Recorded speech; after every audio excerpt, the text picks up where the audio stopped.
이 정도로 만족하면 여기서 그냥 정체되는 거 아니에요? 사회적으로 되게 유명하고 그분들이 분명히 큰 성취를 이뤄냈는데도 불구하고 스스로는 절대 그렇게 느끼지 못하세요. 계속 전력 질주하다가 번아웃이 오거나 주변에 좀 남 탓을 하면서 화를 내게 되거나 이런 식으로 빠지기가 쉽죠. 맞습니다. 저희 진료실에서는 이런 말 굉장히 많이 들어요. 주변 사람들은 저한테 열심히 살았다고 하는데 나는 전혀 열심히 산 것 같지 않다, 이런 얘기 많이 하시거든요. 맞아요. 그래서 열심히 하고 계신다, 좀 만족하셔도 된다라고 하면은 이렇게도 얘기하시죠. 이 정도로 만족하면 여기서 그냥 정체되는 거 아니에요? 귀신같이 많이 듣는 말이에요. 그죠. 네. 진짜 그런 만족, 행복을 못 느끼시는 분들이 참 많습니다. 그러니까 남들이 보기에는 성취도 있고 뭐 어떻게 보면 좀 문제없이 잘 흘러가는 것처럼 보이기도 하는데 정작 본인은 계속 공허하고 허전하고 하신 거죠. 그렇죠. 저는 제 직장 위치도 주변에 거의 다 대기업이고 남들이 볼 때 흔히들 말하는 번듯한 직장, 잘 나가는 직장에서 사회적 지위를 잘 쌓아가신 분들이 많은데 부족하다. 지금 하는 노력도 내려놓으면 나는 큰일 난다. 이렇게 공통적으로 얘기하십니다. 그래서 그럼 왜 그런 걸까요? 라는 질문을 던지면 되게 고민하다가 이런 대답들이 돌아오세요. 그럼 제가 눈이 너무 높은 걸까요? 아니면 제가 욕심이 너무 많은 것 같아요. 아마 이제 이 얘기 들으시면서 내 얘기인가 싶은 분들 참 많으실 텐데 오늘은 이제 이분들에 대해서 하나씩 좀 짚어보려고 합니다. 네. 첫 번째로는 이렇게 얘기를 많이 하죠. 만족을 못 느끼는 건 눈높이가 높아서다. 그러니 너의 기준을 바꿔야 된다. 이런 얘기들 되게 많이 해요. 사실 저도 진료실에서 이렇게 말씀을 드릴 때가 있습니다. 그런데 실제로 진료실에서 이렇게 뵙다 보면은 문제는 이 높이 자체가 아니라 다른 거일 때도 참 많잖아요. 맞아요. 기준이 높다기보다는 기준이 경직돼 있다는 게 더 포인트인 것 같아요. 이게 내 컨디션이 안 좋든 아니면 상황이 어떻게 불리하게 흘러가든 나의 어떤 기준을 유연하게 거기에 맞춰서 가는 게 아니라 그냥 한 번 이만큼 해야지 하면 그게 그냥 동일하게 계속 적용이 되는 거예요. 맞아요. 그래서 예를 들어서 학생으로 한번 예를 들어 볼게요. 본인이 공부를 잘해서 명문고에 가거나 명문대에 갔어.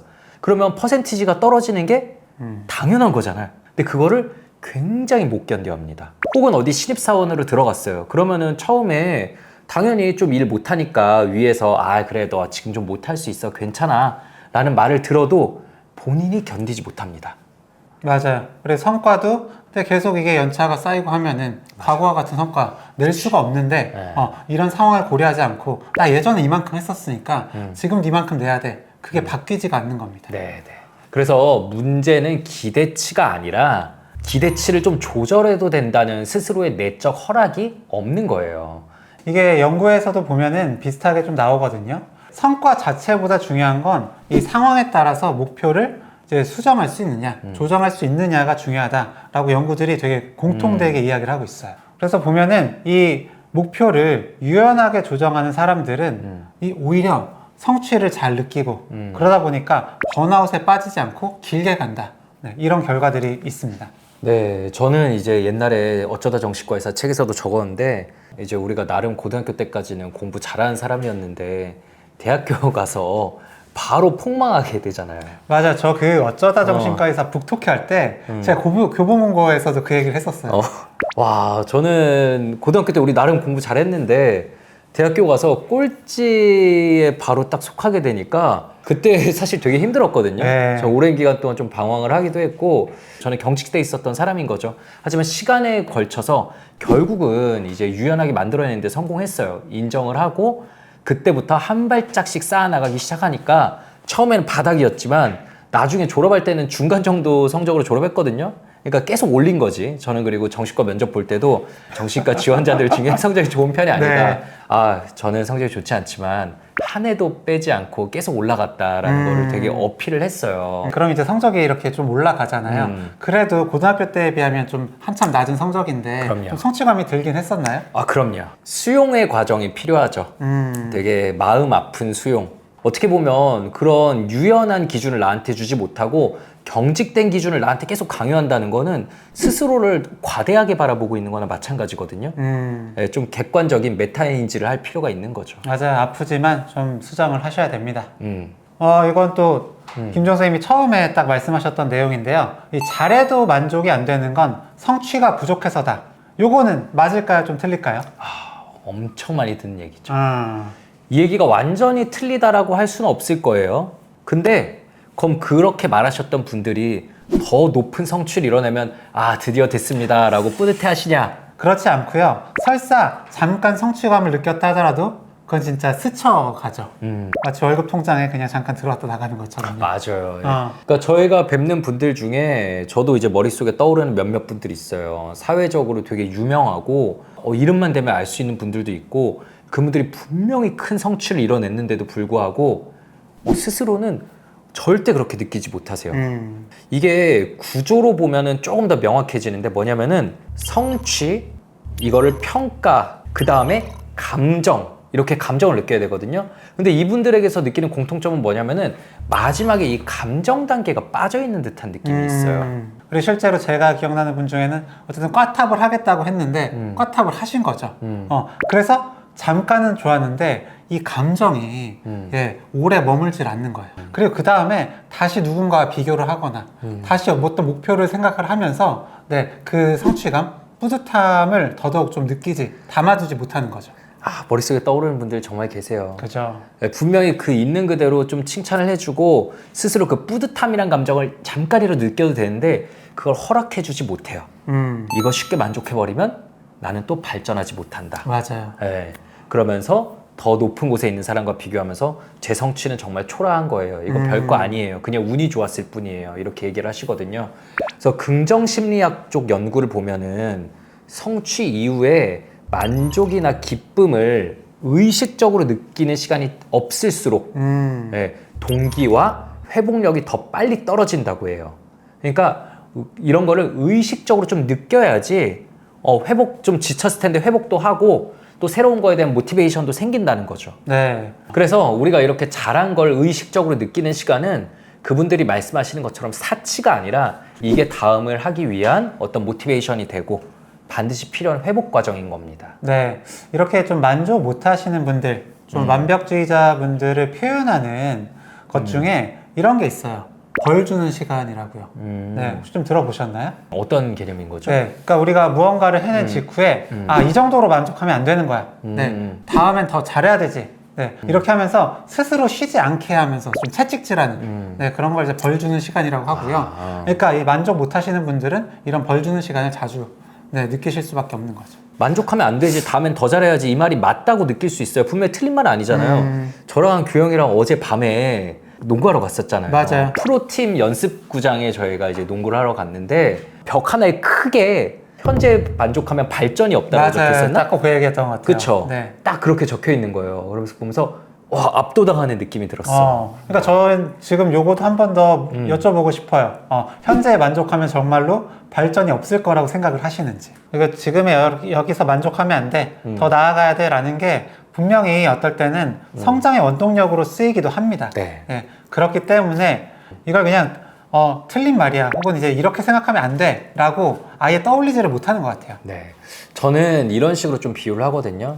그 인사이드 아웃 영화를 되게 많이 진료실에서 예를 들어요. 인사이드 아웃 속에 여러 가지 목소리가 있잖아요. 여러 가지 감정들이 있고 그 중에 계속 얘를 몰아붙이면서 더 해야 돼, 더 해야 돼라고 하는 목소리도 있지만 그 목소리에만 치우쳐서 다른 목소리들을 무시해버리면 이제 균형이 무너지고 문제가 생기는 거잖아요. 그러니까 지금 만족을 느끼면 발전이 없다라는 말도 맞아요. 하지만 그 목소리는 내 안에 있는 여러 목소리 중에 하나만 돼야 되는 거고 다른 목소리도 동시에 있어야 돼요. 야, 그래도 가끔 만족도 좀 해야지. 그래서 이런 만족을 중간 기착지에 비유하기도 하거든요. 네. 그러니까 이제 뭐 종착지가 아니라 잠깐 멈춰서 쉬다가 이제 다시 길을 떠나는 중간 이제 기착지로 생각을 하셨으면 좋겠습니다. 네. 저는 그것도 떠올라요. 우리가 당나귀 이제 요 눈앞에다가 그 당근 이렇게 해놓으면 이거 먹고 싶어서 계속 앞으로 가잖아요. 그런데 요거만 하면 어떻게 돼요? 나한테 돌아오는 게 없으면 끝까지 이거 안 주면 그러니까 뭐 화가 나서 다른 길로 가든 아니면 결국 이제 지쳐가지고 쓰러질 거 아닙니까? 네, 주긴 줘야 되거든요. 맞아요. 너무 배불리 주면 물론 안 갈 수도 있지만 적당히 김지영 선생님 말씀하신 것처럼 적당히 주기도 하고 예, 채찍질도 하고 해야 되지 않나 싶습니다. 네. 그래서 어쨌든 이 중간 기착지로서의 만족을 활용하지 못하는 사람은 계속 전력 질주하다가 번아웃이 오거나 아니면 스스로 정말 너무 이제 막 이 불만족을 어떻게 할지 몰라서 주변에 좀 남 탓을 하면서 화를 내게 되거나 이런 식으로 빠지기가 쉽죠. 맞습니다. 뭐 운동선수나 예술가 아니면 이제 성공한 사람들 이야기를 들어봐도 무조건 이제 스스로를 채찍질 하는 것만이 정답은 아니다라는 걸 알 수가 있어요. 예를 들어서 마이클 조던 있잖아요. NBA의 뭐 정말 고트죠. 사실 이 사람 보면은 굉장한 완벽주의자입니다. 다른 팀원들도 이제 괴롭게 할 정도로. 그런데 놀랍게도 이런 얘기를 인터뷰에서 했어요. 잘한 경기를 곱씹는 그 시간이 다음 경기를 버티게 해줬다라고요. 그러니까 완벽주의자임에도 이 사람이 어쨌든 그 6번 우승을 했죠. 네, 그렇게 할 수 있는 원동력은 그래도 잘한 걸 좀 곱씹는 네, 그런 시간이지 않았나 싶습니다. 곱씹기 되게 쉽겠네. 자기 하이라이트도 많고. 너무 잘해서. 나는 어제 곱씹으려고 해도 없어. 네, 근데 어쨌든 정말 이렇게 세상에서 가장 모두에게 그리고 자기에게도 냉혹하고 정말 최고의 완벽주의자라고 불리는 사람도 스스로를 칭찬해주고 만족해주는 이 중간 기착지가 있었기 때문에 누구보다도 멀리 갈 수 있었다라는 거를 꼭 잊지 않으셨으면 좋겠어요. 네. 아마 여기까지 들으셨을 때 이런 질문이 남으실 것 같아요. 아, 알겠다. 왜 이렇게 내가 그럼 살아왔는지도, 아, 나의 경직된 그거 마인드 때문이었구나 라는 것도 알겠는데, 그래서 이제 뭘 해야 하는 거냐? 이런 댓글 분명히 달릴 겁니다. 네. 이렇게 좀 생각을 하실 수도 있겠죠. 아, 기준을 그냥 확 바꿔야 되나? 완벽주의 자체를 좀 내려놔야 되나? 좀 이렇게 생각을 하실 수가 있는데, 아까도 말씀을 드렸죠. 아까 문제 자체는 기준만이 아니라고요. 그래서 이 기준과 나 사이에 완충지대를 만드는 연습을 하시는 게 좀 필요할 수가 있겠습니다. 네. 저희 이렇게 뵙는 분들은 그분이 그렇게 될 수밖에 없었던 힘든 과거나 주변에서 너무 압박을 주는 이런 부분들이 있겠지만 극단적인 경우가 많아요. 세상을 이렇게 바라보죠. 잘했거나 망했거나 성공했거나 실패자거나 이 두 칸밖에 없는 기준으로 세상을 바라보기 때문에 만족이 생길 수가 없는 거예요. 왜냐하면 우리가 삶에서 겪는 대부분의 만족은 완벽과 실패 사이에 있기 때문이거든요. 저희가 지금 사실 30만 유튜버잖아요. 그럼 이거는 완벽일까요? 실패일까요?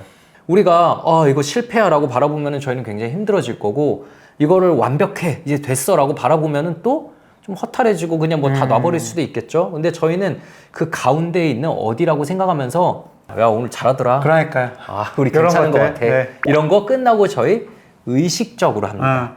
약간 부족한 부분이 있다 하더라도 일단은 좀 해요. 이렇게 좀 스스로를 칭찬하고 스스로에 대해서 조금 자비로운 이런 마음 가지시면 또 좋을 것 같고요. 그래서 해결책의 첫 단계는 기준을 낮추자가 아니라 중간을 인식하자입니다. 맞아요. 이게 그냥 저희가 만족해도 된다라는 게 아니라 구체적인 연구들이 있으니까 좀 만족을 하셔도 된다라는 걸 사실 좀 설명을 드리고 싶었어요. 그리고 추가적으로 내가 나를 채찍질하고 있구나, 좀 벌 주는 시간을 계속 주고 있었구나라는 걸 좀 알아차리셨으면 좋겠습니다. 네, 정말 진료실에 오시는 분들 되게 흔한 공통점 중 하나가 굉장히 결연해요. 정말 무슨 과거에 일본 무사를 보는 것처럼 정말 이거 내가 실패하면은 죽는다라는 듯한 마인드로 달려드시는 경우들이 있는데 정말 번아웃으로 이어지기가 쉬워요. 그래서 자기 비난, 이 마음을 우리가 조금은 가라앉혀야 되는데, 이거는 자기 비난의 마음을 또 이겨야 될 대상, 없애야 될 마인드로 가는 게 아니라 그저 내 마음속에 이런 게 있구나 관찰하고 알아채고 잘 달래면서 데려가야 될 대상으로 보셨으면 좋겠어요. 네. 아, 내가 지금 이뤄냈는데도 불구하고 만족감의 단계를 느끼지 못하고 다음 목표로 바로 또 도망가는구나. 이렇게 알아차리는 순간 만족이 들어올 시간적 여백이 생깁니다.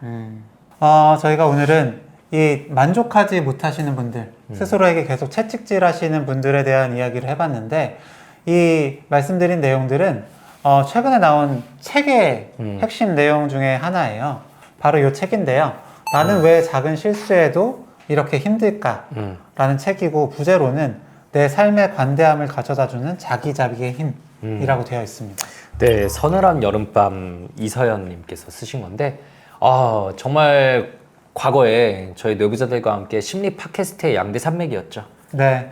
그때 이제 저희가 직접 가가지고 네. 이야기를 하기도 했었는데, 이제 이서연 선생님이 심리학자시거든요. 그때도 본인이 완벽주의자라서 힘들다라는 말씀을 하셨던 게 기억이 납니다. 아무래도 본인이 좀 완벽주의자시다 보니까 이거에 대해 좀 생각을 많이 하신 것 같고, 네. 그래서 더 좀 도움이 될 수 있는 내용들을 많이 담아내신 것 같더라고요. 네, 그래서 이 책의 독특한 부분, 기존에 있던 서적들과 좀 다른 부분은 저는 굉장히 공감하는 부분인데, 완벽주의를 버려라, 이겨라가 아니라 왜 우리는 만족을 허락하지 않는 방식으로 살아왔는가, 그 과정을 잘 설명하고요. 그 과정을 알아채고 잘 달래면서 브레이크를 걸어줄 수 있게 만드는 책이라는 점이에요. 이렇게 만족을 못 느끼는 건 네, 단순히 성격 문제도 아니고 그냥 욕심이 많아서도 아닙니다. 어떻게 보면은 이렇게 만족을 느끼면 안 되도록 계속 배워왔기 때문일 수도 있어요. 오늘 저희가 드린 말씀과 이런 책들이 조금 쉬어도 된다는 그런 허락을 배우는 과정이 되셨으면 좋겠고요. 다시 한번 말씀드리지만 만족을 느끼는 능력은 나태함이 아니라 회복할 수 있는 힘이다. 이 말씀 꼭 드리고 싶습니다. 네, 회복할 수 있어야 다음 목표도 또 이루실 겁니다.